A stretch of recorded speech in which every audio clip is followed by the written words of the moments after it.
Hola, muy buenas tardes a todos. Bienvenidos a nuestro webinar en español. Mi nombre es Elena Nogueira y soy especialista de contenido en SSCL. Es un placer darles la bienvenida a este webinar donde abordaremos un tema clave para la salud y el desarrollo de los terneros. Hoy nos acompaña Lucia Pisoni, asesora técnica veterinaria de SSCL Global, quien compartirá con nosotros conocimientos fundamentales sobre el tema. Eh, Les recordamos que los micrófonos y las cámaras están desactivados para evitar distracciones durante la presentación y también que pueden hacer sus preguntas en la caja de preguntas y respuestas que aparece en la parte inferior de la pantalla y al final de la sesión Lucía responderá un par de preguntas y esperamos que disfruten de esa sesión y que se lleven informaciones valiosas y ya le doy la palabra a Lucía para que empiece su presentación. Vale, gracias Elena. Solo decime si podés ver el láser del puntero. ¿Sí? Vale, perfecto. Bueno, muchas gracias a todos los que se conectaron a este webinar. La idea de esta presentación de hoy va a ser básicamente hablar un poco de esto, ¿no? Del uso del calostro después de las primeras 24 horas de vida y también tocar temas relacionados a su composición y cómo esto puede impactar el desarrollo a posteriori de estas becerras. Obviamente el objetivo principal de todo productor, ya sea de carne o de leche, va a ser tener un animal que tenga una performance productiva adecuada, pero no nos tenemos que olvidar que antes de ser una vaca en producción fue una ternera. Y eso es lo que hace hincapié a lo que llamamos programación temprana del desarrollo. Este es un concepto súper importante porque la programación temprana del desarrollo van a ser todos esos estímulos o estresores a los que nosotros vamos a llevar a nuestros terneros y que van a tener un efecto de manera permanente en la fisiología, en su metabolismo y de la manera en que ellos van a reaccionar a cualquier estímulo externo. Y por ende, esto va a tener un efecto en su producción a futuro también. Por lo tanto, es fundamental, es una ventana muy corta del tiempo de la vida de estas terneras, pero es fundamental que prestemos atención, sobre todo en temas de nutrición, que es lo que vamos a comentar principalmente en este webinar. Hay muchísimos estudios que hablan de esto, tal vez este de Soberon del 2012 sea uno de los más conocidos. Este es un estudio de la Universidad de Cornell y habla un poco de esto, ¿no? De la nutrición temprana y el impacto que tiene estos regímenes nutricionales en las edades iniciales y cómo impactan a futuro en la productividad. En este estudio se calculó que por cada kilogramo de ganancia media diaria que podemos incrementar previo al destete, es 1.113 kilogramos de leche más que vamos a producir en la primera lactación. Entonces, por ahí el primer concepto que quisiera que quede más claro hoy esta tarde, que vamos a estar charlando, es este, ¿no? Que todo lo que hagamos en una etapa inicial va a tener un efecto a largo, pero también a corto plazo. Y esto me gusta como decirlo varias veces como para que quede por repetición, porque si bien sabemos que este periodo previo al destete es solamente el 4% de la vida de una ternera, las consecuencias no solo van a ser a largo plazo, como hablábamos anteriormente de producción de leche, sino también a corto plazo, cuando estamos hablando de gastos por veterinarios o cuando estamos hablando de aumentos en la morbilidad por enfermedades, sobre todo enfermedades como diarrea y enfermedad respiratoria en el periodo previo del destete. Entonces, no es solamente a largo plazo, pero también a corto plazo nos está generando un impacto en la producción de estos animales. Entonces, sin embargo, y lamentablemente, si miramos para atrás, desde que las guacheras son las guacheras y desde que estamos trabajando con los animales de la manera en que lo estamos haciendo, ha habido muy poquito avance en lo que es mejoras en morbi y mortalidad. Estos son datos de un estudio de Canadá, pero bueno, obviamente esto se puede extender, se puede adaptar y también va a variar, al mismo tiempo va a variar según el sistema de producción en el que estemos hablando, el país o incluso una granja en comparación a otra que puede ser vecina, pero los porcentajes de mortalidad y de morbilidad están entre 5 y 40% de morbilidad. Y fíjense qué interesante que las causas digestivas, es decir, las diarreas, siguen siendo la principal enfermedad en el periodo previo al destete que nos están causando este aumento de mortalidad en terneros. Y se ha hecho, como les decía antes, muy poquito. O sea, ha sido históricamente la enfermedad número uno y sigue siendo por gran diferencia, y se ha hecho muy poco para mermar estos valores. Ni que hablar también si hablamos de inmunidad, que lo vamos a hablar un poco más a lo largo del webinar, pero 24% de las terneras todavía sufren fallas en la transferencia pasiva de la inmunidad. Y cuando hablamos de los machos, que por lo general son aquellos que vamos a vender para engorne, ¿no? Este sistema Dairy Beef, estos valores llegan hasta un 43% porque por lo general ponemos un poco menos de atención en lo que es el consumo de calostro. Y eso básicamente, estos porcentajes que vemos acá son un reflejo del manejo. Poco tiene que ver la parte natural o biológica, ¿no? Porque en condiciones naturales no deberíamos tener estas fallas de transferencia pasiva, pero cuando ya entra en juego la mano del hombre y no tenemos un manejo correcto del encalostramiento, empezamos a ver cómo estos porcentajes empiezan a incrementar.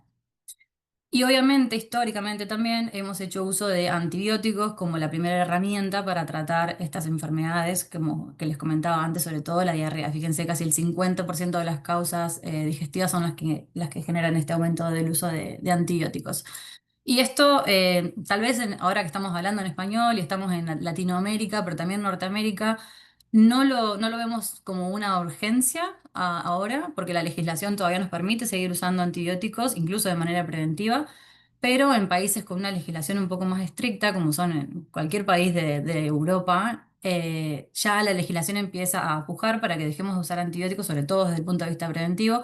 Así que digamos que en este escenario, en este contexto en el que nos estamos manejando, sabiendo que esa legislación en algún momento va a llegar, tenemos que empezar a desarrollar algunas estrategias para no depender tanto del uso de antibióticos. Muchos de ustedes que visitarán granjas, serán veterinarios o productores, estarán acostumbrados a ver este tipo de imágenes cuando recorren, sobre todo, bueno, en cualquier parte de la instalación de un tambo o en general, pero si van a una guachera también se puede ver esto, el uso de antibióticos, como les comentaba antes. Sin embargo, ya hay muchos estudios que muestran que si nosotros usamos antibióticos en el periodo previo al destete, y volviendo un poco a lo que hablábamos al principio de la presentación, esto va a tener un efecto a largo plazo también. Fíjense cómo afecta a las tasas de concepción, las pariciones, los descartes e incluso la producción de leche en la primera lactancia. Entonces, como les decía antes, hay que empezar a pensar qué estrategias desde el punto de vista manejo y desde el punto de vista nutricional podemos empezar a implementar para no depender tanto de estos antibióticos que a la vez también nos están causando un efecto a posteriori. Y en ese contexto es en el que surge un poco el que empecemos a hablar de calostro, ¿no? De la nutrición temprana, de la nutrición en sí del calostro y de todos los componentes que ofrece, que lo vamos a ir tratando en la presentación. Y yo siempre digo que es un muy buen momento para estar estudiando calostro, para estar leyendo sobre calostro y para estar como instruyéndonos. Y fíjense que en este cuadro lo muestra, ¿no? Cómo a lo largo de los años el interés por el término de calostro, esto básicamente muestra las búsquedas online en Europa y en América del calostro a lo largo del tiempo, ¿no? Como que se nota que la gente ya está como más interiorizada, como que le está prestando más atención, porque también se están descubriendo desde la investigación y desde la investigación muchas aplicaciones y muchos componentes que antes por ahí no se conocían, se desconocían. Entonces, si hablamos de la importancia que tiene el calostro, obviamente que todos ustedes saben que es fuente de energía, inmunidad, nutrientes y factores de crecimiento que van a tener un impacto total, no solo en la salud, sino también en el crecimiento y, como hablábamos al principio, en la productividad a futuro de estos animales, ¿no?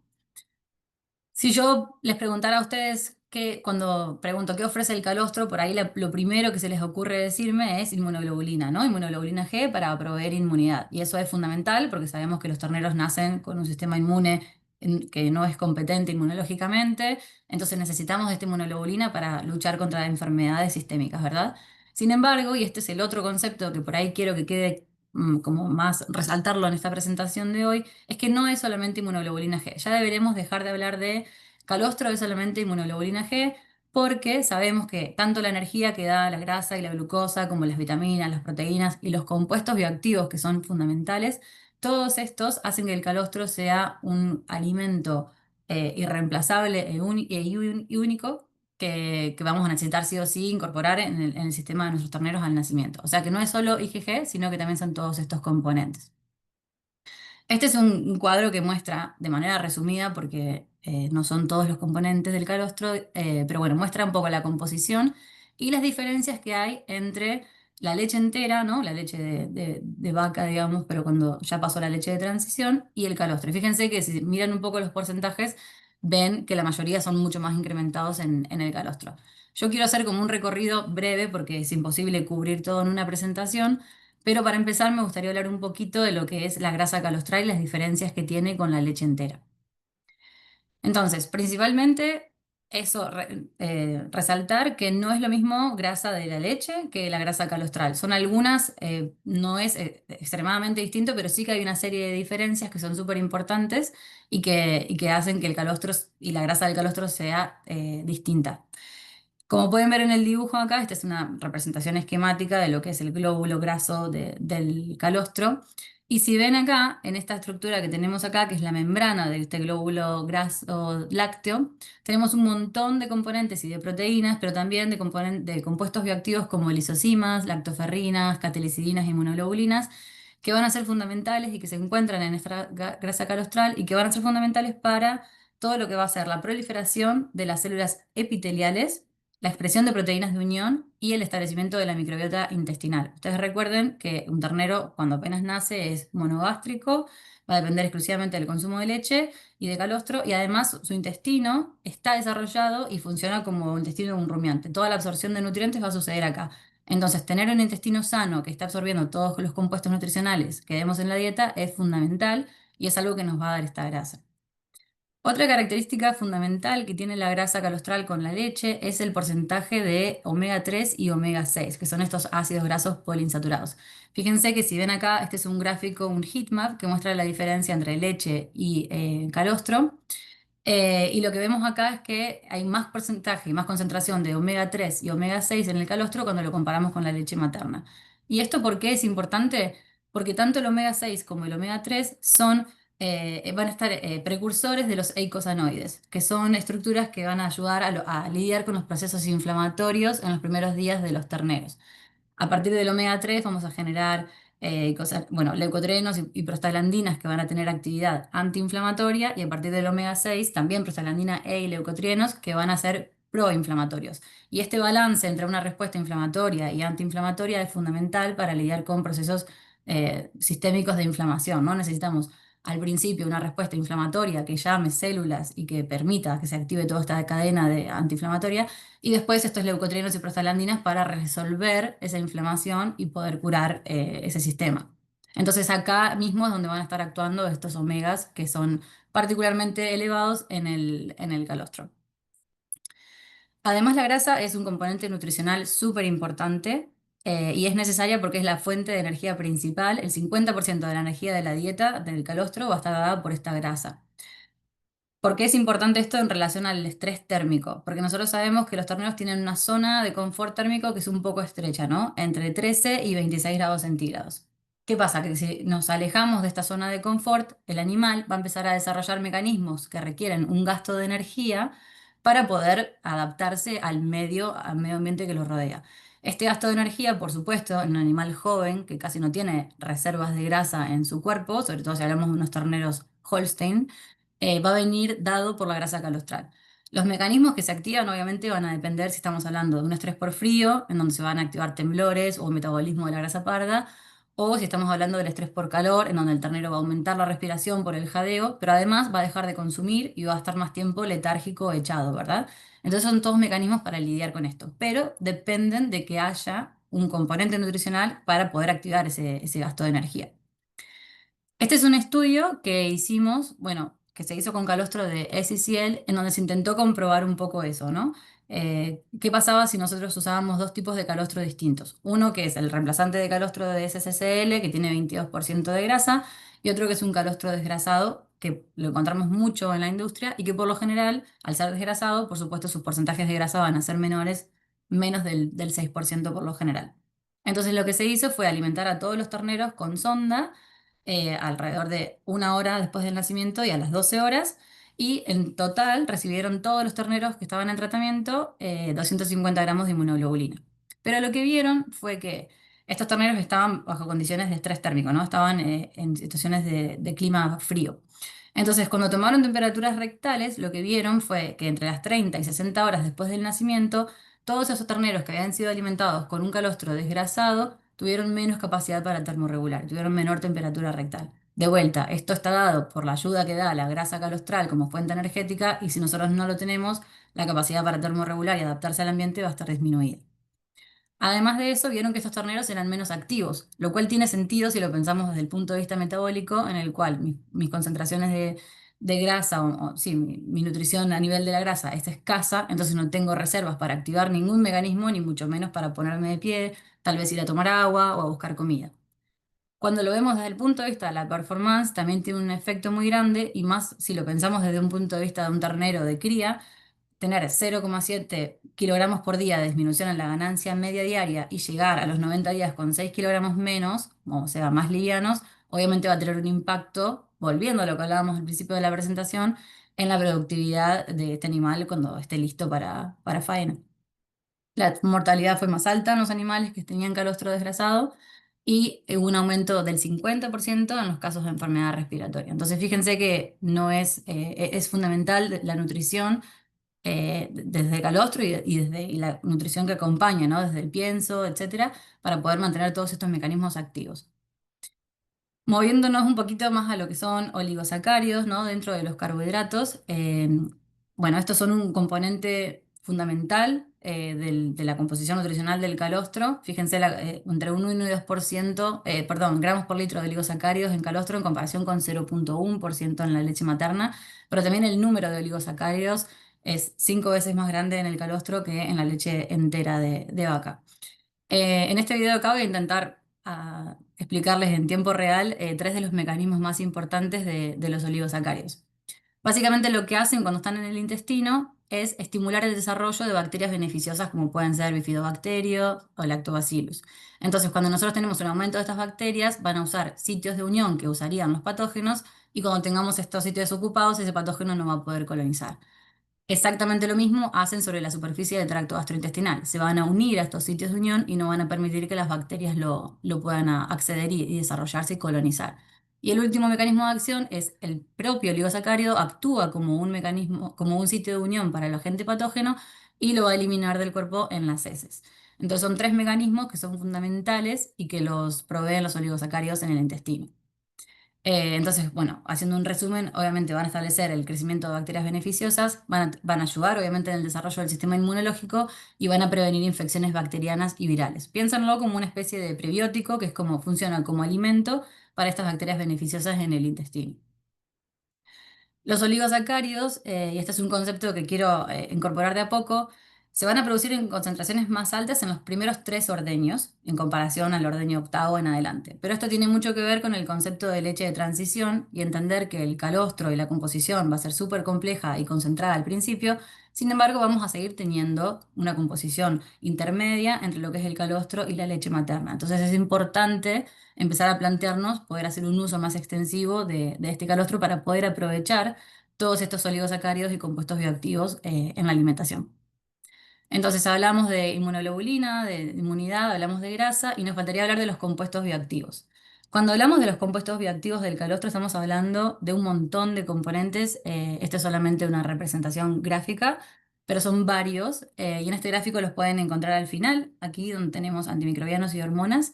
Tenemos lisocimas, lactoferrina, lactoperoxidasa, hormonas del crecimiento, insulina.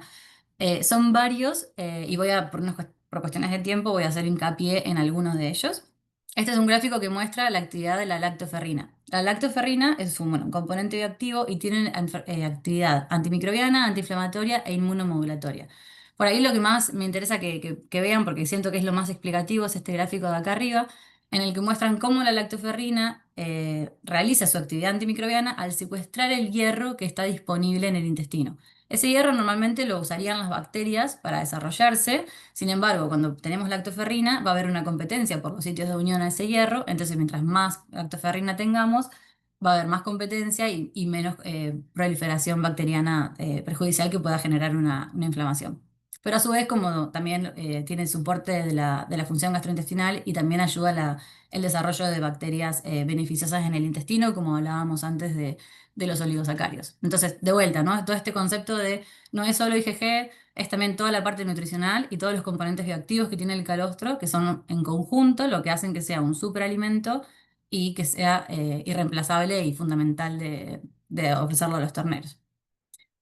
Después hay otros dos componentes bioactivos que están relacionados con este eje hipotálamo pituitario, que son la hormona de crecimiento y la IGF, que es Insulin Growth Factor, o factor de crecimiento de insulina.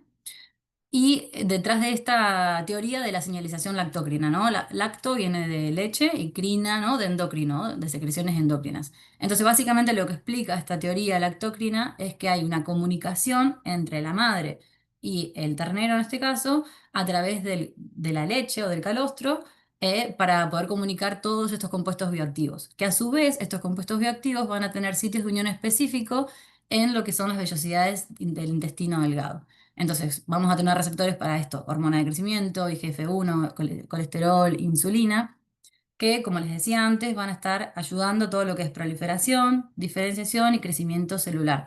Es fundamental entender este concepto de que un intestino sano, un intestino histológicamente sano, va a tener una función fundamental en absorción de nutrientes. Entonces, mientras más nutrientes yo pueda absorber, y de manera más rápida y eficiente, mejor va a ser mi desarrollo de performance, mi capacidad para responder a antígenos, para poder sobrevivir al medio que me rodea, para termorregular, etcétera. Como sucede con los oligosacáridos, es la concentración que tenemos en el calostro va a ser súper elevada y va a empezar a disminuir a medida que nos acercamos a la leche entera, ¿no? La leche materna. Pero en el medio nos queda este periodo de leche de transición. Fíjense, del ordeño 2 al 5, no es como que hay un cese abrupto de la producción de lactoferrina o insulina, sino que va de manera paulatina.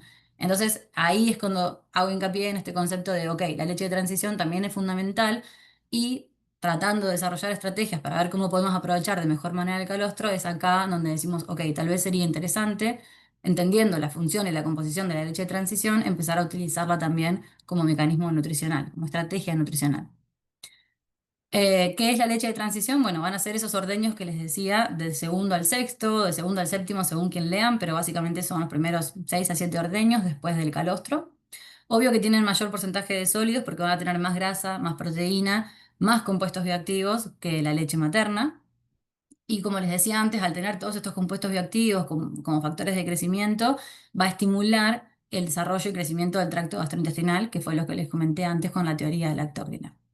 Entonces, existe una estrategia, desde SCL por supuesto también existe, de intentar, si bien en nuestras granjas o explotaciones, empezar a utilizar esa leche de transición, entendiendo la complejidad de su composición y lo beneficiosa que es, y si no, hacer como una mímica utilizando reemplazante de calostro, mezclándolo con nuestra leche materna o con nuestro lacto reemplazante, para poder salir un poco de este modelo que tenemos acá. Este modelo que tenemos acá es lo que sucede en la mayoría de las granjas lecheras. Obviamente esto es gen intensivo hablando, ¿no? En la mayoría de las granjas lecheras sucede esto. Yo doy una primera toma de calostro, en el mejor de los casos voy a tener una segunda toma de calostro, y después va a haber un cambio súper abrupto a un lacto reemplazante, o en el mejor de los casos una leche entera, pero bueno, normalmente se usan lactos reemplazantes. Entonces imaginen el estrés que le genera, no solo a nivel psicológico al ternero, sino también a nivel de adaptación del tracto gastrointestinal y de desarrollo bueno, del poco desarrollo que va a tener ese tracto gastrointestinal, porque nos estamos olvidando y estamos no utilizando todo este periodo previo de leche de transición. Entonces, en este caso, que sería un sistema extensivo, por ejemplo, vamos a tener, vamos a poder utilizar esta leche de transición y a tener una como vamos a pasar de calostro a leche entera de manera más paulatina, ¿no? Como más amena, comparado con los sistemas intensivos en donde el estrés por este cambio de dieta lo vemos, aparte lo vemos reflejado en las heces, lo vemos reflejados en la enfermedad, etcétera. Lo que sí se vio, este es un estudio que hicieron acá en la Universidad de Guelph. Históricamente se pensaba que yo daba una primera toma de calostro y después de eso tenía por lo menos aproximadamente 12, 18, 20 horas para poder tratar de absorber la mayor cantidad de inmunoglobulina posible en el torrente sanguíneo. Sin embargo, en este estudio lo que hicieron fue dar una primera toma de calostro, después dieron una segunda toma de calostro a las 12 horas y lo volvieron a repetir durante 12 horas. Ellos lo que querían ver era qué pasaba con esa inmunoglobulina y si realmente se podía seguir absorbiendo con el tiempo, ¿no? A medida que pasaba el tiempo. Y lo que vieron, bueno, tenían tres tratamientos, uno que era calostro puro, otro que era una leche de transición, ¿no? 50% calostro y 50% leche entera, y otro que era leche entera solamente. Y fíjense cómo los dos tratamientos de calostro y 50-50 muestran que incluso a las 14, 16, 18, hasta 24 horas después de haber nacido, el ternero tiene esa capacidad de seguir incorporando inmunoglobulina G, ¿no? Entonces, si nosotros diéramos esta leche de transición, seríamos capaces de seguir incorporando no solo la inmunoglobulina, que fue lo que se midió en este estudio como marcador, sino también, en el caso de que estemos dando calostro, todos los componentes bioactivos y nutricionales que antes estábamos mencionando. Hay varios estudios que han probado esto de la leche de transición versus el calostro versus el lacto reemplazante. Tal vez este sea uno de los más conocidos. Es un estudio de PIO del 2020, en donde básicamente lo que hicieron fue alimentar a los terneros con calostro al nacimiento y después hacer tres tratamientos distintos en 9 tomas, ya sea solamente lacto reemplazante, una composición de 50% calostro y 50% lacto reemplazante, que sería la transición, o calostro durante las 9 tomas. Y estas son imágenes histológicas del tracto gastrointestinal, del intestino delgado, y normalmente, bueno, no sé si tienen, algunos estarán más familiarizados, otros por ahí no, pero normalmente como se suele ver el intestino es con esta histomorfología, ¿no? Tenemos la parte basal y tenemos las vellosidades que se prolongan como si fueran dedos, y acá es donde vamos a tener los enterocitos, que son las células que son la unidad funcional. Entonces, un intestino sano se ve más o menos así o más o menos así. En cambio, un intestino ya más dañado, donde vemos más autólisis, más desprendimiento de las células epiteliales y más compactación, se ve de esta manera. Entonces, fíjense que, como bien lo dicen las letras aquí, no hubo diferencia significativa entre dar una leche de transición o dar calostro. Es decir, el desarrollo del tracto gastrointestinal fue bueno, hubo aumento de la proliferación de las células, las vellosidades se mantuvieron, etcétera. Pero cuando solamente dimos lacto reemplazante e hicimos ese cambio tan brusco que les comentaba antes, hay un estrés, ¿no? Hay un estrés y se ve histológicamente, en este caso, muy claro. Y todos estos resultados que ven acá a la derecha, de aumento de la altura de las vellosidades, de la superficie de absorción, etcétera, tienen que ver con todos estos componentes bioactivos que estábamos comentando anteriormente, ¿no? La insulina, la inmunoglobulina, los factores de crecimiento, las hormonas de crecimiento, etcétera. Este posiblemente haya sido uno de los estudios más grandes a campo. Este es un cliente de SCCL que está en Estados Unidos y esto no es una lechería, obviamente, esto es un rancho, en algunos países le llamarán distinto. Es básicamente un engorde de terneros, bueno, de la manera en que funciona es que los terneros llegan a esta instalación cuando ya tienen entre 2 y 7 días de edad. Fíjense que las instalaciones ya de por sí no son algo muy sofisticado, son corrales individuales en los cuales no hay mucho espacio para movilizarse, son de madera, son bastante antiguos, pero sin embargo es un sistema que funciona. Entonces lo que hicieron fue básicamente hacer un estudio en el que quisieron probar esta estrategia de transición, pero a campo. Entonces, les digo que es uno de los estudios por ahí más grandes que tenemos porque se enrolaron 7.000 terneros, de los cuales la mitad aproximadamente, más de la mitad, estuvieron en el grupo de tratamiento, que es básicamente la leche de transición, y la otra mitad en el grupo control, es decir, que no recibió la leche de transición. A esos torneros cuando llegaban se les daba una toma de calostro, bueno, es un sustituto de calostro con rehidratante, y después se hacía la transición durante 14 días. Y por ahí los resultados principales que ellos vieron fue que tuvieron una reducción del 40% en el uso de los antibióticos inyectables. Esta granja estaba usando muchísimo antibiótico inyectable y también oral, pero después de hacer esta estrategia lo pudieron disminuir casi a la mitad. Obviamente eliminaron casi de manera total la diarrea, por eso se ve, ¿no? En la reducción del uso de antibióticos y también en la reducción del uso de electrolitos, que son las dos estrategias más a mano que tenemos para tratar diarrea en terneros. Además vieron que, bueno, se pudo reducir el número de días de tratamiento y las tasas de retratamiento, ¿no? Va de la mano con lo que veníamos hablando.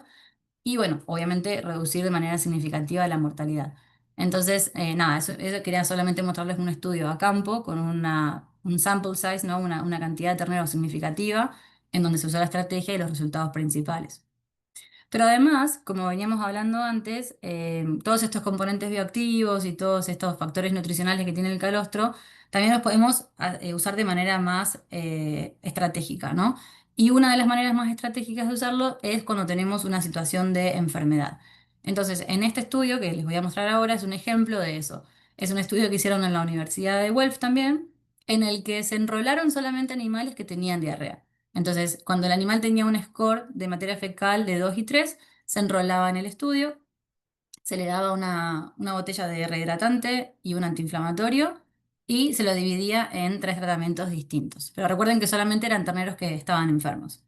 Entonces teníamos un grupo control al que después de haber tenido la diarrea se le daba 4 días de 2,5 litros de leche, lacto reemplazante en realidad, o sea que no tenía ningún tratamiento.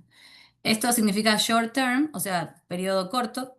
En este caso le daban 2 días de una combinación de 50% calostro y 50% lacto reemplazante, que vendría simulando una leche de transición, seguido por 2 días de leche. Y el long term, o sea, el periodo largo, eran los 4 días totales de la transición, con el 50% de calostro y el 50% de leche. Entonces lo que ellos vieron fue que los terneros que estaban tomando los 4 días de la combinación 50-50, que es esta línea azul que ven acá, tuvieron una resolución más rápida de la diarrea. O sea, es decir, le tomó menos días resolver la diarrea en comparación a aquellos que solo tomaron la leche de transición durante 2 días o los que solo tomaron el lacto reemplazante. Entonces pudieron ver una reducción en el número de días de diarrea. Pero también vieron, y fíjense que es el mismo tratamiento, esta línea oscura que se ve acá arriba, que es el long term, que al día 42 y al día 56 tuvieron un mayor peso corporal en comparación a los otros dos tratamientos. Tuvieron mayor ganancia media diaria también previa al destete, lo cual es fundamental si pensamos que previo al destete estamos a punto de llevar a estos torneos a unos niveles de estrés, porque probablemente los vamos a poner en corrales grupales si es que ya no están, o los vamos a cambiar de instalación. Entonces es interesante ver cómo podemos mejorar la performance y el estado general haciendo simplemente 4 días de un tratamiento con leche de transición, ¿no? Con esta leche suplementada con el calostro. Eso más que nada fue para la primera parte de lo que es hablar un poco de calostro, la composición, los nutrientes y obviamente siempre me pasa que si voy a hablar de calostro no puedo no hablar del protocolo porque siento que es la manera más práctica y el mensaje por ahí más claro que les puedo dejar a lo que es ya a nivel campo y la forma de aplicar todo lo que estuvimos charlando hasta ahora. Entonces, bueno, vamos a ello. Cuando hablamos de protocolo de calostro, hay tres cosas fundamentales que tenemos que abordar y que ninguna puede estar ausente, que son tiempo, calidad y cantidad. El tiempo, nosotros, bueno, esto también siempre lo digo porque me parece importante que estos son protocolos ideales en la práctica, ¿verdad? Después cada uno va a poder utilizar todo el background literario que estoy dando sobre esto y decir, bueno, ok, en mi granja puedo aplicar esto y no esto. O sea, obviamente que es ajustable, pero como regla general yo siempre voy a tratar de decir lo que es ideal, ¿no? Entonces, lo ideal es dar una primera toma de calostro a las 2 horas después de que el ternero está nacido y repetirlo dentro de las primeras 12 horas. Y personalmente yo prefiero que sea un poco más temprano, si pudiera ser dentro de las 6 y 8 horas la segunda toma, es incluso mejor. Lo vamos a explicar ahora en un segundo porque es importante el tiempo y que sea tan rápido. Cuando hablamos de calidad, estamos siempre intentando llegar a un target de 25% de BRICS como mínimo. Como mínimo, ese es el valor, el rango mínimo que tenemos que tratar de alcanzar. Y cantidad, obviamente, como hablamos de que antes de las 2 y 12 horas, son 2 tomas de calostro. Entonces, en la primera toma de calostro, vamos a intentar hacer un target del 10% del peso vivo y vamos a intentar complementar en la segunda toma un 5% para dar alrededor del 15% del peso vivo en calostro. Les decía que las tres son fundamentales porque si yo, por ejemplo, doy calostro de buena calidad y tengo una buena cantidad, pero lo doy muy tarde en el tiempo, ya mi protocolo no va a funcionar. Y de la misma manera, si tengo una buena calidad y cantidad de calostro, lo doy en un buen tiempo, pero tengo una mala calidad, tampoco va a funcionar. Entonces, bueno, entender que son las tres fundamentales y que no se pueden skipear ninguna. Este es un concepto bastante básico, pero lo voy a explicar para dar hincapié a lo que voy a explicar más adelante, que es básicamente este concepto de transferencia pasiva de la inmunidad.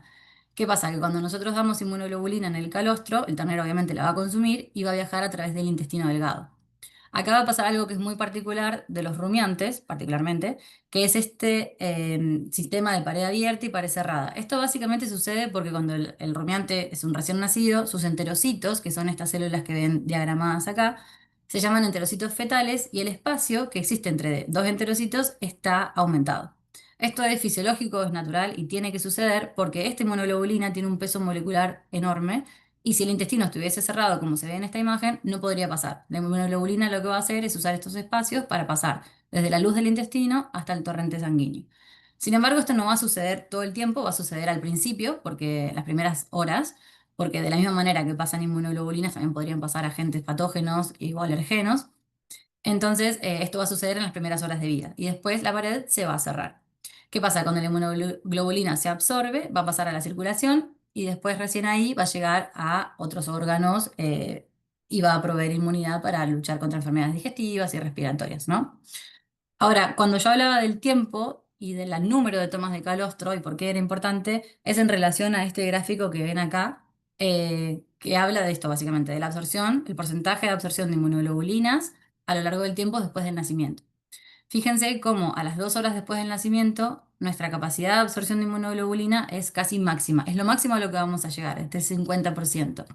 Sin embargo, para las 6 horas ya tenemos una reducción de casi el 50% de esta absorción. Y esto va a seguir bajando paulatinamente hasta las 24 horas, que es cuando siempre decimos ya el porcentaje de absorción va a ser muy bajito. Por eso también decimos que es importante dar 2 tomas de calostro. ¿Por qué? Porque si yo puedo posicionar una primera toma de calostro a las 2 horas y otra dentro de las 6 u 8 horas, voy a estar utilizando esta ventana de absorción al máximo y voy a estar pudiendo proporcionar toda esta inmunoglobulina, pero también todos estos factores nutricionales y compuestos bioactivos en mayor cantidad. Pero básicamente el concepto es este: mientras más nos tardemos, menos capacidad de absorción vamos a tener en el intestino, porque estos enterocitos que les costaba antes van a pasar de ser enterocitos fetales a ser enterocitos maduros y ya no van a permitir el paso de inmunoglobulina. Pero sin embargo, y como les digo siempre, hablar de calostro no es solamente hablar de inmunoglobulina, y este es un estudio en el que se enfocaron básicamente en el desarrollo de Bifidobacteria y Lactobacillus, que sabemos que son bacterias beneficiosas del tracto gastrointestinal. Entonces, los tratamientos fueron básicamente dar calostro al nacimiento, hora cero, a las 6 horas o a las 12 horas, ¿no? Entonces, fíjense en estadística de vuelta, cuando tenemos letras iguales, significa que no hubieron diferencias significativas, es decir, que tanto a las 6 como a las 0 como a las 6 horas tuvimos una proporción aumentada de bacterias beneficiosas, pero cuando ya retrasamos la primera toma a las 12 horas o más tarde inclusive, esa proporción de bacterias va a ser mucho menor. Entonces fíjense que qué importante es alimentar de manera rápida, no solamente para incorporar esas inmunoglobulinas, pero todos estos compuestos que van a estar permitiendo la colonización de estas bacterias en el intestino. A veces nos pasa, y este es un estudio que lo demuestra, que tenemos granjas que tienen calostros de excelente calidad. Fíjense que en este estudio la granja 11 y 12 fueron aquellas granjas que tenían una calostro con inmunoglobulina superior al 50%, 50 gramos por litro. Pero ¿qué pasa? Que después, siguiendo los terneros nacidos en esa granja, vieron que la misma granja 11 y 12 eran aquellas que tenían un alto porcentaje de casos de falla en la transferencia pasiva de la inmunidad, ¿no? Que ya cuando tenemos serum, o sea, inmunoglobulina en el suero por debajo de los 10 gramos por litro. ¿Y esto por qué va a pasar? Bueno, básicamente esto es manejo.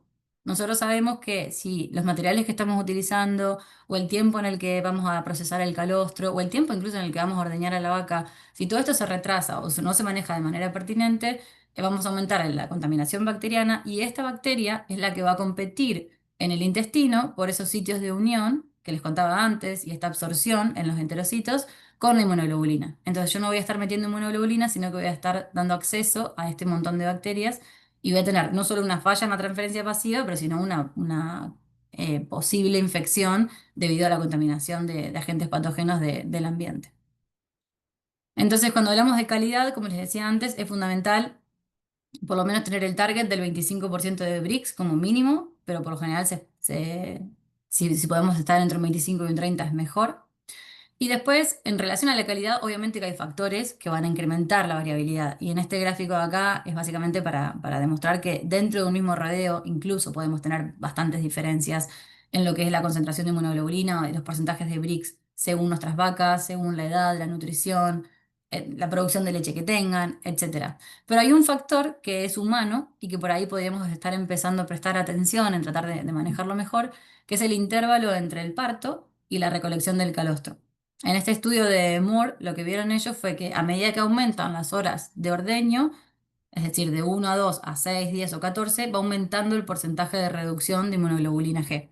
Entonces, por ahí, esto obviamente que según las instalaciones puede ser más o menos complicado, pero siento que es un buen punto a tener en cuenta desde el punto de vista del manejo que podemos hacer nosotros para mejorar la calidad del calostro que vamos a tener en nuestras instalaciones. Históricamente se creía que para alcanzar una transferencia pasiva excelente, o por lo menos decir, ok, no tengo falla en la transferencia pasiva, yo daba 100 gramos de inmunoglobulina G y cuando medían sangre de los terneros tenía aproximadamente 10 gramos por litro de inmunoglobulina G en el serum y con eso ya me aseguraba de no tener falla en la transferencia pasiva. Sin embargo, un montón de estudios que se han hecho en los últimos años, desde el 2019 hasta hoy, demuestran que ese target ya de decir, ok, falla o no falla de la transferencia pasiva se queda corto y ya ahora se enfocan más en decir, ok, no solo no queremos una falla en la transferencia pasiva, sino que además quiero disminuir mis porcentajes de mortalidad. Entonces, bueno, por estudios que se han hecho en el research, se vio que pasamos de 100 a unos 300 gramos de inmunoglobulina, que son los que tenemos que darle a nuestro ternero al nacimiento para evitar eso.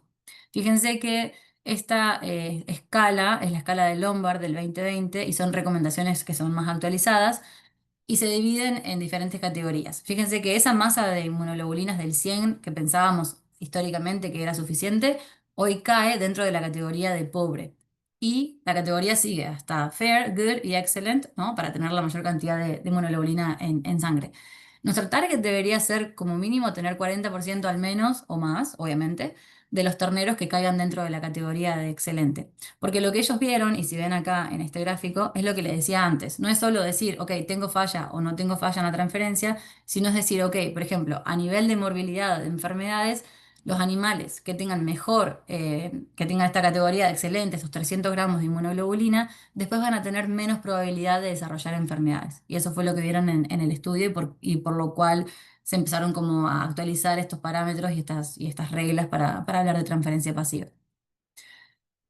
Cuando hablamos de cantidad de calostro, de vuelta, estos son recomendaciones generales y después, y obviamente utilizando un ternero de 40 kilos como promedio, pero sabemos que tenemos animales que son más pequeños y no van a poder recibir la cantidad de calostro del 10 o el 15% del peso vivo o animales más grandes, pero en términos generales deberíamos estar dando un 10% como mínimo del peso vivo en calostro al nacimiento para poder dar esos 300 gramos de inmunoglobulina que les comentaba antes.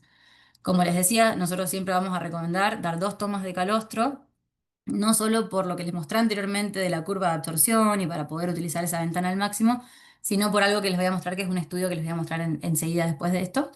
Pero bueno, es básicamente eso, darle una primera toma a las 2 horas del nacimiento, ahí ya podemos más o menos suplir el 10% del peso vivo, dar 200 gramos de inmunoglobulina y dar una segunda toma para terminar el porcentaje de los 100 gramos que nos faltan para llegar a esos 300 gramos de inmunoglobulina. Esa segunda toma, obviamente, como siempre digo, dentro de las primeras 12 horas, idealmente. Bueno, y son, como les digo, ¿no? Aproximadamente entre 4 o 6 litros de calostro, que son los que estamos usando como target para dar a estos terneros. ¿Por qué les decía además que la cantidad de tomas también es un factor importante? Por este estudio que es del 2021 de Abuelo, que es un investigador español que está en Estados Unidos, y que hicieron este estudio en el que probaron decir, ok, tenemos dos tratamientos. Uno en el que los terneros van a recibir solo 3 litros de calostro y otro en el que los terneros van a recibir 5 litros. Una primera toma de 3, como el grupo de color amarillo, más una segunda toma de 2 litros posterior dentro, como siempre, de las primeras 12 horas de la primera toma. Entonces, fíjense que este cuadro se lee como al revés. Esta es la probabilidad de no enfermarse para enfermedad respiratoria, diarrea u otras. Y fíjense que aquellos animales que tenían 2 tomas de calostro tuvieron menos probabilidad de enfermarse y desarrollar enfermedad, un 48% menos para enfermedad respiratoria y hasta un casi 70% para la diarrea. De vuelta, y soy muy repetitiva, ya lo sé, pero es esto, ¿no? Es utilizar esta ventana de absorción de las primeras 12 horas de vida, intentar meter la mayor cantidad posible de monoglobulina, de compuestos bioactivos y de compuestos nutricionales como la grasa calostral que vimos recién, y eso lo vamos a ver después a posteriori reflejado en la morbilidad y en el estado de salud de los animales. Hay un montón de estudios, yo solo nombro estos, pero hay un montón de estudios y fíjense, las fechas son estudios bastante nuevos, en los que se ve el beneficio de una buena o lo perjudicial que es una mala transferencia pasiva en terneras en este caso. Y fíjense que las terneras que tienen transferencia pasiva exitosa, eh, bueno, sí, o fallan la transferencia pasiva, perdón, tienen 2,12 veces mayor riesgo de mortalidad o más veces de riesgo de enfermedad respiratoria, de diarrea, de morbilidad. Fíjense que también hablan de ganancia promedio diaria, de cómo disminuye en el primer estudio hasta 1,81 gramos por día. Y se repite, ¿no? Como que todos tienen ese acuerdo de que ven resultados similares, que mientras peor sea la transferencia pasiva, más voy a verlo reflejado en enfermedad, en mortalidad y en poca ganancia de peso. Y esto es lo que sería, como puse en terneras para que se entienda que es a corto plazo, pero también hay estudios que en vacas, o sea, lo que sería nuestro largo plazo, demuestran lo mismo, ¿no? Que si una vaca, cuando fue ternera, sufrió una falla en la transferencia pasiva de la enfermedad y no recibió todos estos componentes, va a tener obviamente efectos negativos en la producción de leche, en las tasas de mortalidad, aumenta el éxito. Perdón, en este caso estoy hablando de los beneficios, perdón, pero bueno, se puede leer de la otra manera. Aumenta la tasa reduce la tasa de mortalidad, aumenta el éxito de la primera inseminación, disminuye la tasa de descarte, etcétera. Es lo que les hablaba al principio de la presentación, cuando apenas empezamos a hablar de esto, de los beneficios que tiene a posteriori hacer un buen manejo inicial dando calostro a las horas después de vida. Entonces, más y mejor alimentación durante las primeras etapas de vida, vamos a ver más beneficios a posteriori. Y al final pensémoslo un poco como que es eso, ¿no? Estamos invirtiendo un montón de dinero en primero inseminar las vacas, en todas las vacunaciones, en las raciones de una vaca seca, una vaca en lactación, para tener una ternera después de 9 meses y no, por ejemplo, no dar calostro o no hacer un manejo adecuado del calostro. Entonces, toda esa inversión inicial que yo le puse a esa vaca que estaba en lactación y que estaba preñada, después lo pierdo por no hacer un buen manejo nutricional en las etapas iniciales. Entonces, ese por ahí es el mensaje más claro que quiero dejar. Otro estudio, por ahí un poco más antiguo, es el de Dennis, en los que vieron que por cada unidad de inmunoglobulina sérica que aumentaba por encima de 12 miligramos por mililitro en las terneras, había un incremento de 8,5 kilos en la producción de leche durante la primera lactancia. Esto como que un poco une lo que hablábamos al principio, ¿no? De ese estudio de Cornell de Soberon, de lo mismo, ¿no? Vuelvo a repetir, todo este impacto inicial, toda esta programación temprana de la nutrición y el efecto que tiene en este animal que es básicamente el animal que todos queremos en nuestra granja, ¿no? Una vaca que tenga una performance excelente, pero bueno, de vuelta, si no invertimos en el periodo previo al destete, muy posiblemente no lo vamos a ver reflejado a posteriori tampoco. Entonces ya para terminar, y lo vuelvo a repetir por última vez porque ya termino, es esto, ¿no? De buscar este fenotipo adulto, para poder lograrlo, nos vamos a basar en lo que es la programación del desarrollo. Obviamente mucho va a tener que ver con el genotipo, indudablemente, pero mucho viene de la parte de la epigenética. Y todo esto que les contaba de la teoría lactócrina y todos estos compuestos bioactivos y la inmunoglobulina, los factores de crecimiento, y cómo esto va a inferir en el desarrollo de este animal para que a posteriori podamos generar este fenotipo de alta producción, que tenga una mejor conversión alimentaria, mejor ganancia de peso, que produzca leche, básicamente que es el objetivo de cualquier productor en lechería. Pero bueno, de vuelta, todo esto va a ser una combinación de factores que van a pasar en base a la nutrición temprana y por eso hay que prestar tanta atención en el manejo y la composición del calostro que estemos dando. Y con eso ya termino. Les agradezco por la atención y obviamente, bueno, nos vamos a quedar conectadas un ratito para responder preguntas. No sé, Isela me imagino que es mi ayudante encubierta que estuvo respondiendo mientras yo presentaba algunas preguntas. Así Sí, que muchas ahora, gracias. Lucía, veo que sí hay una pregunta en la caja de preguntas y respuestas a y ver, una en el chat también. ok, ahora me fijo, déjame que me fije un segundito. ¿Qué efecto tienen los fármacos en el ternero que se ven reducidos los parámetros productivos y reproductivos de la misma? Vale, creo que entiendo la pregunta. Bueno, básicamente la pregunta es como mi respuesta va a ser mucho más amplia. No voy a dar una respuesta específica de tal fármaco te genera esto en particular, pero al final el uso de los fármacos en el periodo previo al destete es un reflejo del manejo que estamos teniendo. Si yo estoy teniendo un manejo nutricional excelente de mis animales, muy probablemente no tenga que hacer el uso de fármacos, ¿verdad? O sea, es como para mí cuando hablamos de uy, tantos antibióticos o tanto invertir en tanto veterinario, antibióticos y tal, al final es que probablemente esté fallando en manejo, probablemente esté fallando en ventilación, probablemente esté fallando en nutrición. Entonces, el fármaco viene como un poco a cubrir todas mis fallas en el manejo. Entonces, cuando yo veo el efecto negativo en el ternero, no va a ser solamente el fármaco, sino que va a ser de la mano de todos estos factores que yo quise tratar de omnibular con un antibiótico, con un antiinflamatorio. Entonces, de vuelta, como estuve diciendo durante la presentación, la nutrición es fundamental para el desarrollo del intestino. Entonces, un ejemplo para responder tu pregunta sería, si vos no tenés un intestino desarrollado y encima estás dando un antibiótico que lo que hace es matar la flora maligna, pero también la flora beneficiosa del intestino, que ya de por sí va a tardar meses en volver a colonizar ese intestino, voy a tener este efecto a posteriori porque no tuve la capacidad de absorción de nutrientes que debía haber tenido cuando era un ternero para poder desarrollar mi intestino, para poder desarrollar mi glándula mamaria, para poder ser un animal sano. También recuerden que los animales que sufren diarreas en las etapas iniciales son animales muy propensos a tener enfermedad respiratoria a posterior. Entonces, de vuelta, ¿no? Es toda una cadena de eventos. No es que es A igual a B, sino que es todo un poco una combinación de factores y de manejo.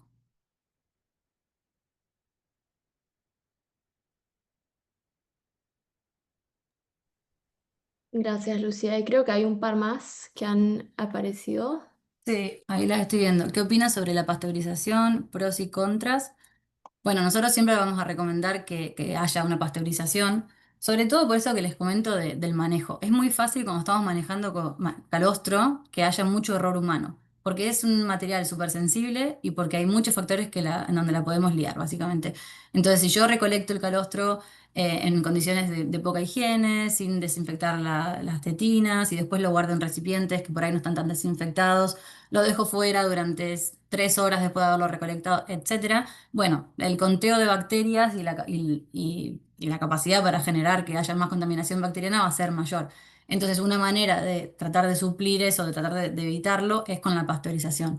El protocolo de pasteurización que siempre recomendamos son 60 minutos a 60 grados para evitar una desnaturalización muy grande de la inmunoglobulina. Y se puede hacer obviamente en el calostro, pero también se puede hacer en la leche materna, porque muchos productores van a usar leche materna también en vez de lacto reemplazante y también se puede usar tranquilamente. No le veo ninguna contra. Sí, obviamente cada vez que hagamos un tratamiento térmico, vamos a estar desnaturalizando cierto porcentaje de inmunoglobulinas que debería ser menos del 10%. Y por ahí activando algún que otro componente bioactivo, sí, cada vez que nosotros hagamos un tratamiento lo vamos a ver. Pero muchas veces el hecho de alimentar bacterias, por no hacerlo, es inclusive mucho peor. Entonces, de mi parte, por lo menos sí, yo recomiendo la pasteurización totalmente. Después hay otra que dice ay, se me va. ¿Hasta cuántos días de vida sería adecuado medir la transferencia pasiva en el suero? Por lo general, hay varios estudios, pero lo que más se tiene como referencia es dentro de las 24 y 48 horas de vida. Ahí se podría medir. ¿Cuántos días recomienda dar leche calostral? Basta con 5 días. Entiendo que con leche calostral se refieren a esta leche de transición que les venía hablando antes. La leche de transición, si nosotros lo pensamos desde un punto de vista biológico, si el ternero se quedara con la madre, van a ser las primeras 6 ordeñas, ¿no? Entonces más o menos serían unos 4 o 5 días, que sería ideal, porque sería lo que sucedería en la biología. Nosotros, al poder usar la estrategia de enriquecimiento de la leche con calostro, podemos extendernos un poco, sobre todo considerando que no sé, la intensificación que sufre un ternero en lechería es mucho mayor que una biológica, y hay protocolos de transición que son hasta 14 días. También hay otros que son hasta 10 días o 7 días. Todo va a depender de tu nivel de riesgo en tu granja. Hay granjas que por ahí tienen niveles de riesgo altísimos porque tienen muchas enfermedades o tienen por ahí mal manejo. Entonces, eso, lo bueno de esta estrategia es que vos podés jugar un poco y elegir cuál es la que mejor se adapta a tu instalación. Pero normalmente, si usaras un reemplazante de calostro como el de SCL, podés empezar con una dosis baja o básica de 70 gramos de polvo por día y subirla hasta 100. Tenemos productores que usan hasta 120 dependiendo del momento del año, en la leche de transición para poder hacer el ternero. Pero sí, entre 7 días y 14 días tranquilamente es una buena estrategia. Eh, Se me van moviendo, entonces, ¿qué opinión tienes sobre el uso del calostro para el control de procesos infecciosos posteriores? Es decir, casos de diarreas en becerras cuando ya están consumiendo leche normal. Bueno, esto es un poco lo que les contaba en el estudio este del uso de calostro como tratamiento para la diarrea. Esto la verdad es que es una estrategia bastante nueva, pero que en SSCL se recomienda un montón. hay bastantes estudios. Yo hoy solamente les mostré uno de la Universidad de Guelph, pero hay dos más que hicimos entre el año pasado y el anterior, en donde básicamente lo que hacen es desarrollar un protocolo que es cuando el ternero presenta la enfermedad que sea, porque puede ser diarrea, pero puede ser enfermedad respiratoria, eh, o puede ser previo a un periodo de estrés muy grande, como puede ser que se mueva un animal, que se transporte, etcétera. Se da se mezcla solución rehidratante con unos 100 gramos de polvo de reemplazante de calostro durante 5 días o hasta que los signos clínicos desaparezcan. Y esto es la recomendación desde SSCL, pero también lo vimos en estudios que hicimos acá en la Universidad de Guelph, en donde vimos no solo que los días para resolver la diarrea eran más cortos, sino que también los animales recuperaban el apetito antes, entonces empezaban a tomar leche antes, por ende ganaban más peso previo al destete también. Entonces sí, hay un beneficio claro de tratar a la diarrea y además, bueno, como les contaba antes, es empezar a buscar estrategias para no depender tanto de los antibióticos y buscar algo más natural, ¿no? Que el calostro en este caso, para no seguir matando esa microbiota que tanto tiempo nos costó establecerla por una inyección de antibiótico. Entonces, bueno, es una estrategia que se puede usar. Obviamente que yo jamás voy a decir, ok, solamente uso calostro, no hay que usar antibióticos, no, porque hay casos en donde las infecciones son muy grandes y necesitamos un antibiótico, pero puede ser una primera herramienta seguramente. Si para después de los 5 días yo sigo teniendo enfermedad, ahí sí se recomienda ya hacer un tratamiento antibiótico y antiinflamatorio correspondiente. Em, ¿Qué tan recomendable es congelar y descongelar el calostro? Bueno, no es recomendable. Cada vez que nosotros sumemos un ciclo de congelamiento y descongelamiento, vamos a estar alterando la composición de inmunoglobulinas, la desnaturalización y también vamos a estar generando más desarrollo de bacterias. Entonces, lo ideal obviamente va a ser que seamos como prácticos a la hora de conservar el calostro. Es decir, bolsas Ziploc, por ejemplo, de 2 litros de calostro, las congelo, entonces ya sé que el día que yo la descongele, la voy a usar completamente, entonces no voy a tener que guardar una parte, volver a congelarla o volver a descongelar. Simplemente voy, dependiendo del volumen que yo haya decidido en mi granja que quiero dar de calostro, hacer ese manejo, ¿no? Preparar bolsas o biberones o botellas o lo que sea con el volumen que quiero dar en la primera toma. Y si en la segunda toma también la hago y doy un volumen más pequeño, también una posibilidad podría ser tener botellas más pequeñas o bolsas más pequeñas para que yo descongele ese calostro solo una vez y lo dé inmediatamente, sin necesidad de hacer estos ciclos. La vacunación para ciertas enfermedades respiratorias y diarreicas en vacas en preparto puede mejorar la calidad del calostro. Sí, por supuesto. Es algo que también siempre recomendamos. 3 semanas como mínimo antes de la fecha esperada de parto es una muy buena estrategia de manejo, vacunar a vacas secas para enfermedad respiratoria, para diarreas, por supuesto, porque al final en estas 3 semanas yo le voy a estar dando la posibilidad a la vaca de que monte esa respuesta inmunológica, genere anticuerpos que después yo los voy a dar en el calostro. Entonces, siempre que yo esté dando calostro materno en mi establecimiento y esté haciendo estas vacunaciones, voy a estar pasando esa inmunidad a través del calostro. Así que sí, es súper recomendable. Con 70 gramos por día de calostro en polvo podrías cubrir la leche de transición. Sí, esa estrategia que yo les contaba antes, como les digo, siempre va a depender del nivel de desafío que tengan en su granja, pero lo más básico que se recomienda desde SSCL es dar 70 gramos de calostro por día durante 7 o 10 días. Esos 70 gramos los podés dar en dos tomas, o sea, lo dividís en dos, o los podés dar todos juntos en la toma de la mañana o en la toma de la tarde. Esa digamos que es la estrategia que se recomienda desde CCL. Si usas, ahora que me acuerdo, si usas lactorreemplazante, lo que vas a hacer es quitar la cantidad de polvo equivalente al calostro que vas a agregar para no modificar tanto los sólidos totales del calostro. Entonces vas a decir, ok, pongo X cantidad de polvo de calostro, saco la misma cantidad de lactorreemplazante, de polvo de lactorreemplazante. Pero si usas leche entera, leche de línea, no hace falta y se puede enriquecer directamente sin hacer esa regla. Sorbato de potasio lo recomiendas. Entiendo que por cuestiones de manejo hay bastantes granjas que todavía lo utilizan. No le veo mayor inconveniente siempre y cuando, de vuelta, el manejo sea excelente, la limpieza sea excelente y tratemos de, bueno, obviamente refrigeremos ese calostro que está con sorbato potásico y que lo consumamos dentro de las primeras 24 horas después de haberlo colectado.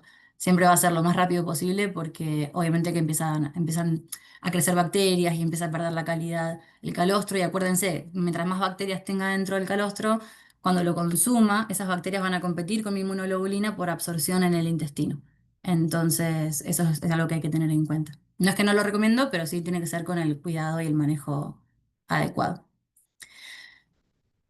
Sobre el volumen, ¿cuánto es el volumen ideal de calostro que debe consumir? Bueno, esto lo toqué un poco en la presentación. De vuelta, va a depender mucho del peso al nacimiento, por eso se habla de porcentaje de peso vivo, pero considerando un animal de tamaño promedio de 40-42 kilos, una toma inicial de 4 litros de calostro es ideal y después puedo repetir una segunda toma de 2 litros de calostro de excelente calidad, ¿no? Lo que hablábamos de dar estas 300 gramos de inmunoglobulina como mínimo.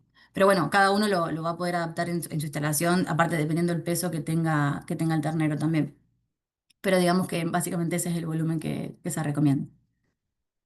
También, bueno, me lo preguntan siempre, no lo leí, pero si hay diferencias entre sonda o biberón. Los estudios científicos demuestran que no hay diferencias en lo que es absorción de monoglobulinas entre las dos técnicas, porque en ese momento el rumen está bastante, bueno, bastante no, está súper poco desarrollado, entonces va a pasar todo al abomazo de igual forma, por más de que yo estimule el surco, la gotera esofágica o no.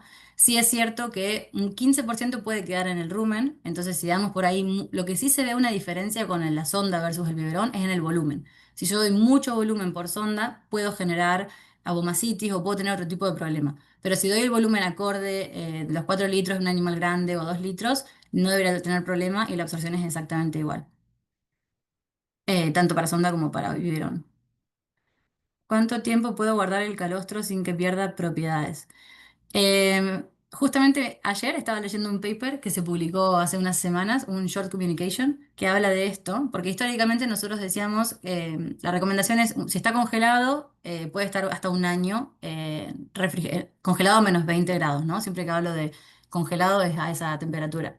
Sin embargo, en el estudio este que les comento, lo que leí fue que se recomienda más o menos unas 12-13 semanas, que creo que son como unos 6-7 meses, porque si no ya empieza a afectar el porcentaje de Brix, la cantidad de bacterias, etcétera. Así que inicialmente te hubiese dicho un año, pero ahora que pude leer ese artículo te digo que mejor dentro de los primeros 6 a 7 meses sería lo más ideal. Estrategia para descongelar el calostro.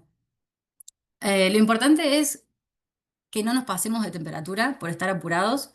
Lo importante es que entendamos que es un proceso que es tedioso. Algunos cuentan con las máquinas tipo Matilda o cuentan con alguna tecnología y si no, un baño María en el que yo pueda poner la bolsa en la que tengo el calostro y no pasarme nunca de esos 40-50 grados como máximo, porque yo no me quiero pasar de esa temperatura para no empezar a desnaturalizar proteínas. Sí, es cierto que es un proceso por ahí tedioso porque tenemos que, bueno, que descongelar y lleva un poco de tiempo, pero es fundamental no pasarnos de esos 60 grados para no generar esta desnaturalización. Em,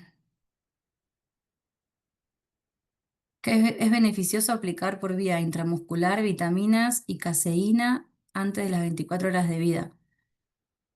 A mí, por lo general, lo que me gusta, o lo que siempre digo cuando hablamos de este tipo de estrategias que por ahí son más antinaturales en el sentido de que, bueno, que no es lo que sucede en la naturaleza, es si yo realmente tengo un protocolo, tengo un corral de vaca seca limpio y separo al ternero enseguida y vacuno a mi vaca preparto en el periodo seco y después hago un buen manejo de ombligo y doy calostro en una buena calidad y cantidad en el tiempo en el que lo tengo que hacer, yo realmente no considero que necesitemos absolutamente nada más.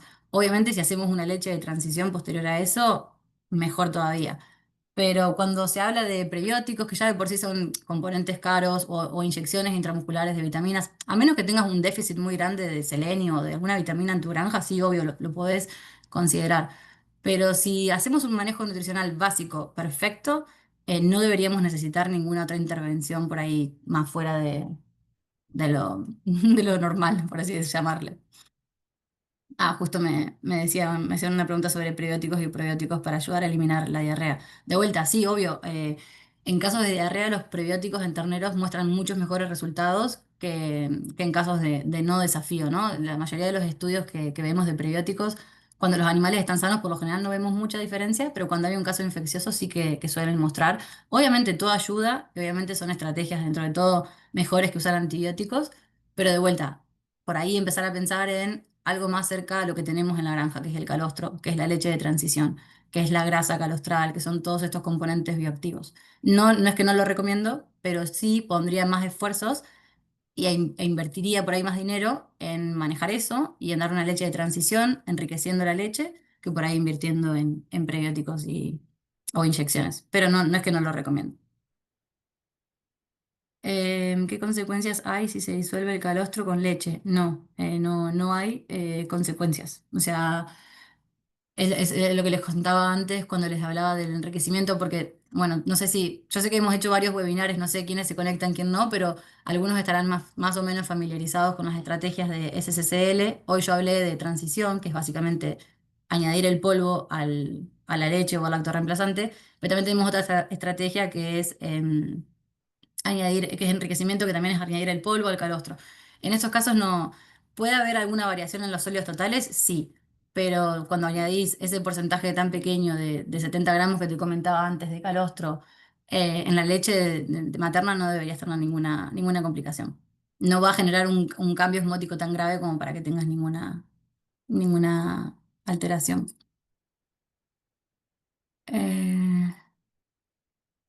No hay ningún inconveniente. Ay, se me fue. No hay ningún inconveniente en hacer un pool de calostros de buena calidad, congelarlos y usarlos sin restricción. No, no, obviamente que lo ideal es siempre colectar el calostro, medir la calidad que tenga, asegurarnos de que todos sean de una excelente calidad y hacer como grupos, ¿no? Obviamente, si no voy a enriquecer, por lo menos tener grupos en algunos casos en Argentina le llaman calostro de primera, calostro de segunda, ¿no? Para saber, según la calidad, cuál voy a usar en terneras, etcétera, pero no hay ningún inconveniente en hacer un pool de calostro y congelarlo. Al final, en lecherías lo que sucede es eso, el calostro materno casi nunca va de la madre al mismo ternero, siempre se hacen pools, pero al final, bueno, son vacas que están en contacto con los mismos factores antígenos del ambiente, van a generar una inmunidad bastante parecida, entonces no, no hay ningún inconveniente en hacer eso. Eh, Acá preguntan por la leche con antibióticos. Eso es otra cosa que no solemos recomendar. Obvio, de vuelta, según las instalaciones y según las capacidades que tenga cada uno en su establecimiento, hay gente que alguna vez necesita hacer uso de la leche del waste, ¿no? De leche con antibiótico, pero nosotros no lo vamos a recomendar porque obviamente que todos esos residuos de antibióticos que pasan de la leche o del calostro al ternero lo que van a hacer es aumentar la resistencia antimicrobiana y eso va a hacer que por ahí a futuro mi ternera o mi vaca, mi vaquillona no responda a un tratamiento por haber sufrido esta resistencia, además de tener el efecto negativo que les comentaba antes que tienen los antibióticos en lo que es la flora normal del intestino.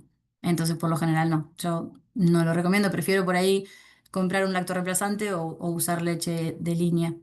Porque por más de que nosotros, y esto es otra cosa que no la leí, pero nos la suelen preguntar, por más de que usemos pasteurización en este caso, esa pasteurización no va a ser efectiva para inactivar esos residuos de antibiótico. Entonces, no hay mucho que se pueda hacer desde un punto de vista de manejo para mejorar la calidad y evitar esa resistencia antimicrobiana de usar leche con antibiótico. En el chat también hay preguntas, ¿no? ¿O las está contestando Isela? Estoy un poco perdida. Sí, hay bastantes preguntas. Hay que contestar primero las que están en la cajita de preguntas y respuestas y de ahí vemos cuántas podemos contestar del chat.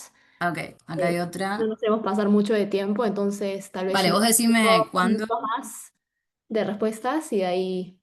Les recuerdo Dale. que este webinar sí quedará grabado y estará disponible en nuestro sitio web, así que lo pueden ver de nuevo y les va a llegar un correo cuando ya esté en el sitio web. Vale. Yo lo que puedo hacer es dejar de compartir, ¿verdad? Ahí está. Recomiendan comenzar a dar electrolitos todos los días a partir del día 6 de nacido. Como preventivo sería. No, al final los electrolitos son una estrategia para recuperar la volemia en el caso de que tengas una diarrea o que tengas una deshidratación por algún tipo. Darle electrolitos de manera preventiva al final te va a generar un gasto innecesario, porque suelen ser bastante caros también. Y además, mientras el ternero no esté deshidratado, no va a necesitar mm, de esos electrolitos. De vuelta, manejo, dar un calostro de buena calidad, etcétera, y ya con eso deberíamos estar bastante cubiertos. Aditivos de butirato de calcio para enterocitos. Sí, el butirato obviamente que es súper beneficioso para el desarrollo de las vellosidades y etcétera. Yo particularmente no tengo experiencia personal utilizándolo a esos aditivos. Así que, bueno, siempre pasa, ¿no? Cuando se escucha en producción que se usa un medicamento, el que sea o no, siempre hay como un poco de respuestas cruzadas. Pero desde mi experiencia, la verdad que no tengo sí, no tengo mucha experiencia trabajando con eso, así que no sabría decirte. Obviamente que sí sé que tienen como un efecto positivo, el butirato va a ser la fuente de energía para el desarrollo de esos enterocitos, pero voy a ser súper insistente en que si realmente el manejo es bueno, no voy a necesitar de dar ningún otro aditivo. Mm,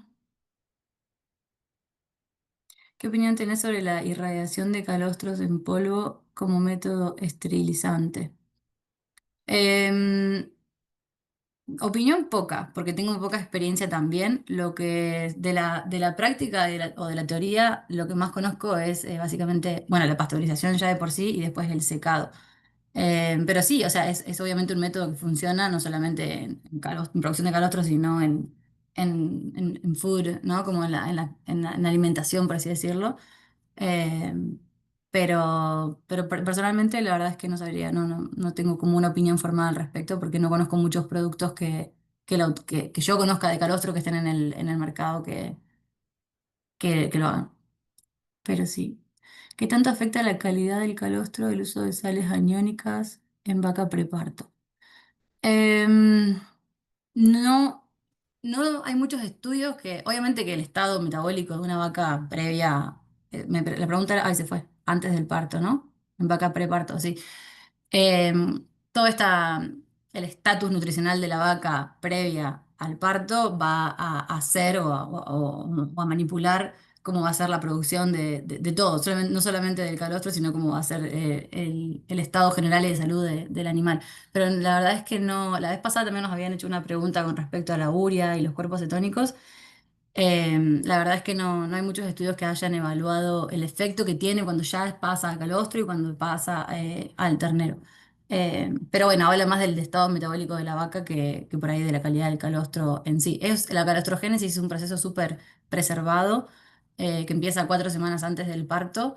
eh, y es como me refiero a preservado, como que, es un- que, es- que me responde de manera muy similar siempre, ¿no? Como que vamos a tener siempre el mismo funcionamiento, a menos que bueno, el animal esté en un estado energético deplorable y ahí sí, obviamente la grasa calostral o mismo el traspaso de inmunoglobulina se puede ver afectado. Creo que sacaste todo de la cajita.